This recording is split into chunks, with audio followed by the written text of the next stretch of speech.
This is the 10th week, and at this point in painting 2, you will have done all the different parts of the skeleton.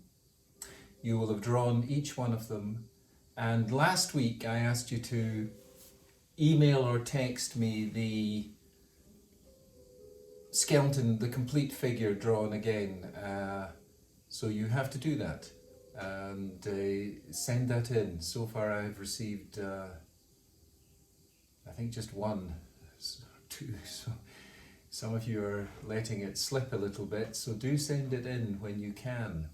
So at this point in the game we've finished doing the anatomy classes, and now we're moving on to the imaginative painting for the last weeks of the class. Now you can do this with paint, watercolour, acrylic, oil, or if you want to use coloured pencils, or if you just want to use pencils, or you just want to use ink. It's entirely up to you. Some people last semester did the whole thing in pastels, which is okay. So it's really, you know, the sky's the limit. I'm currently working on this thing here, so you can see, I don't know if you can see that clearly, but it's a diving suit based on one that I drew when I was in Spain in a museum. So I'm putting him here, at least I think it's a him, and I'm going to kind of work it up here. Now this is watercolour.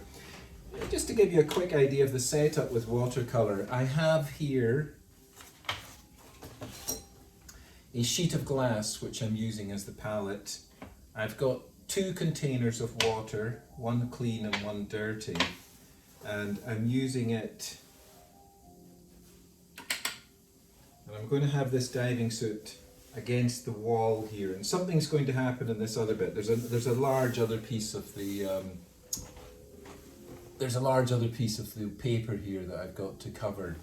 So right now I'm going to give him a kind of dark background. It's an ominous kind of medieval wall, and he's kind of, I don't know why he's coming out. Maybe he's kind of representing everyone being, looking deep inside themselves and being enclosed, you know, because we're enclosed now, because we are having to spend more time indoors, and we're having to spend more times with masks, and we're having to spend less time in movie theatres, and we're having to spend less time in restaurants, in bars, and all the things that you normally do. So we're kind of inside ourselves.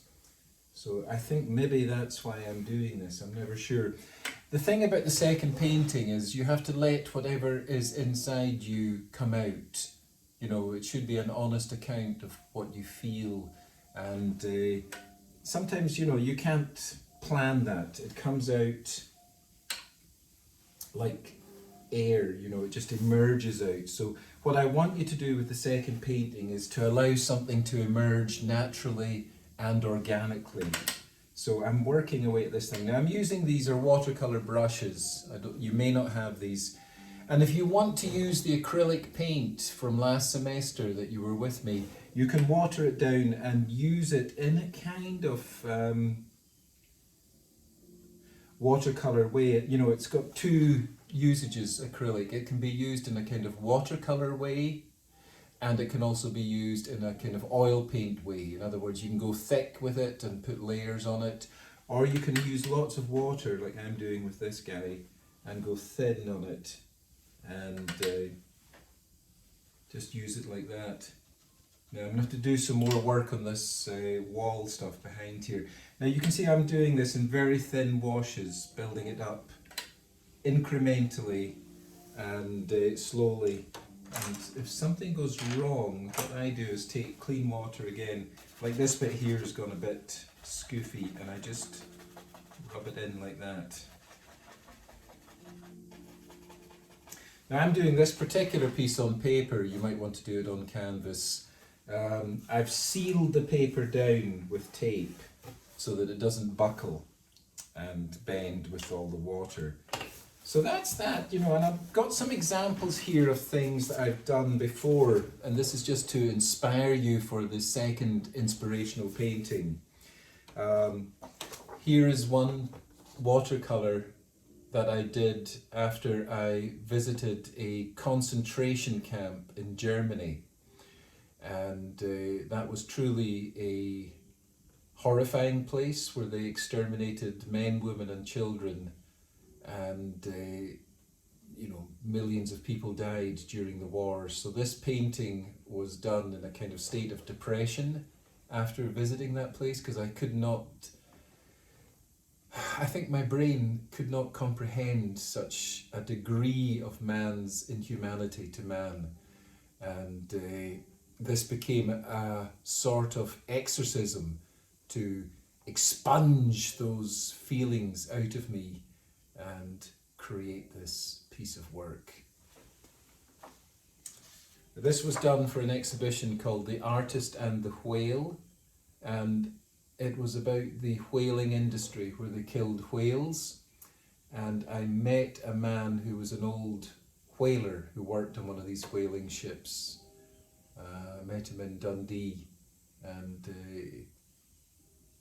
he was alive when they were doing it. So I kind of did this thing, like when you do a job that's against your nature, your face turns all hard and you become brutal and angry, and your real face is above there, and those are the ghosts of whales that he's killed.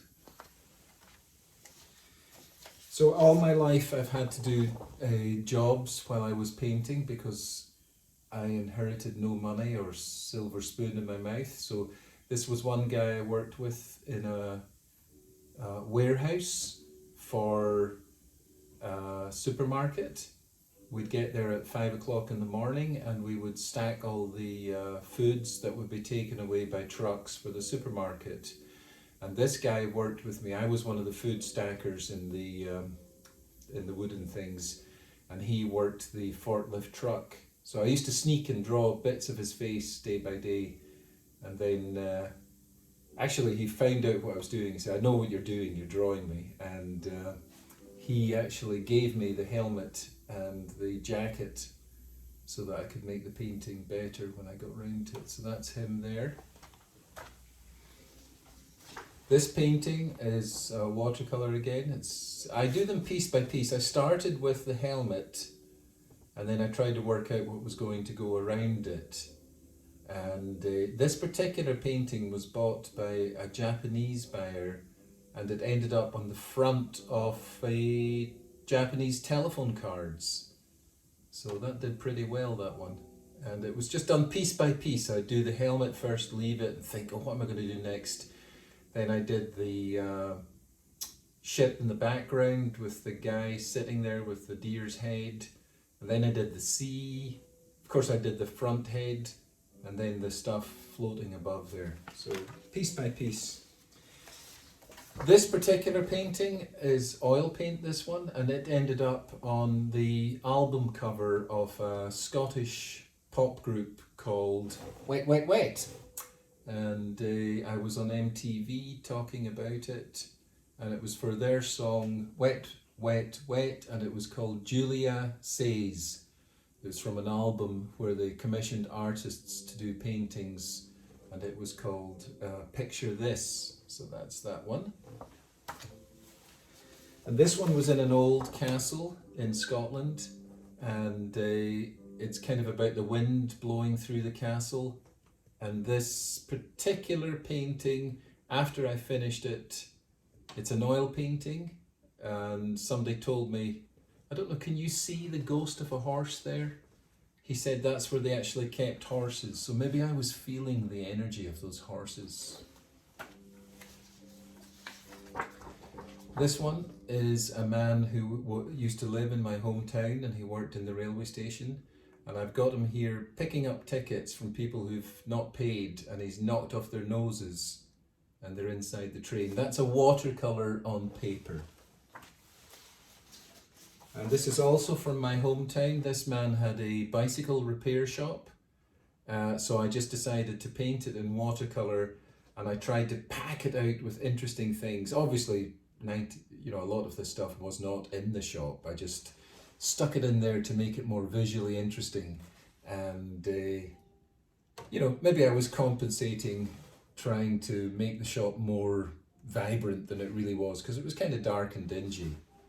But that's a watercolour, and it's built up piece by piece by piece. And in America, this is somebody I saw on the street. You know, when you get here, you see a lot more homelessness and destitution than you do in Europe. And in fact, I went out to Manhattan last week and I saw people just lying on the sidewalks, bare feet, completely, they looked like they were dead, but they weren't. So it's come back again. And this was somebody who was outside somewhere where I was staying, and she was just writing all the time on pieces of paper and had made a suit out of paper like that. And that was pretty amazing kind of person. And you could never see the face. All was hidden inside that stuff. There's a painting I did when I was coming to America. First of all, this is kind of like the guy going to America with the cigar and getting a tattoo, but still the old Scottish woman is keeping an eye on him to make sure that he's not doing anything too crazy. So there you are. So those are some things that I did in the past. Here's something from, what do you call it, the Sunday Times newspaper. Exile on Payne Street, and you know, there's some truth in that, because with September the 11th and now the coronavirus, there has been some pain in living over in another country. And this is me with my painting of the Puerto Rican photographer Andrea Serrano in front of the Guggenheim Museum, where the Sunday Times photographer wanted to capture me. So I think he did a pretty good job. You know, there I am coming out in action, you know. So those are some ideas for the second painting. I hope that you can come up with something interesting and original over the next weeks. You know, we've got, you know, you've got time to do it. You can produce as much as you like. I've got one excellent student who's producing masterpieces in coloured pencils. They really are fantastic. And I'm going to talk more about other stuff that I've done over the weeks, and also show you a film and an artist and ask you to write a few words about it. So that's the agenda for the next weeks. It's the anatomy class has been completed. We've done the skeleton as much as we can. And now we're going to look at the imaginative painting and how to make something have you in it, you know, your quality in it, your essence, the living being of you communicated through art. That's what's important. It's not about being a great technician. It's about being a great human being who can communicate what it's like to be yourself, painting and drawing and making something unique for you that communicates your inner person. You must get contact with your inner person. You mustn't just neglect it. We're too obsessed with the outside, hairstyles, clothes, looks, but inside is the only thing that's really important. And once you learn how to cultivate that through whatever method that you use, whether it's painting, whether it's singing, whether it's writing, whether it's anything, you know, it could be anything, you don't know, but as long as you know yourself that you're making some sort of inroads to cultivating your inner man and becoming your inner woman, your inner being, and cultivating that being into something that is more real for you, then you have something of substance. And that's what art is really about, giving yourself substance and giving yourself that extra life, that extra wonder, that extra beauty that you can communicate in the world. Okay, that's it for this week. Week 10, start to work out what you're going to do in your imaginative work for the finals coming up in May. I can't remember the exact date, but sometime around May the 19th or something like that. Okay, talk to you later. Bye for now.